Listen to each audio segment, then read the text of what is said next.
हाम्रो के भनेपछि हाम्रो मिनी भलक धेरै दिनपछि भेट भएको यो हाम्रो न्यानो मान्छे भेटेको थियो हामीले चाहिँ ल लास्ट पारा ल पारा Tommy is the only bro.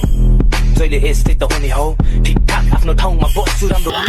गफ गाइस ल फेरि भेट्छु पछि आज आयो मिनी भलक हाम्रो चाहिँ अब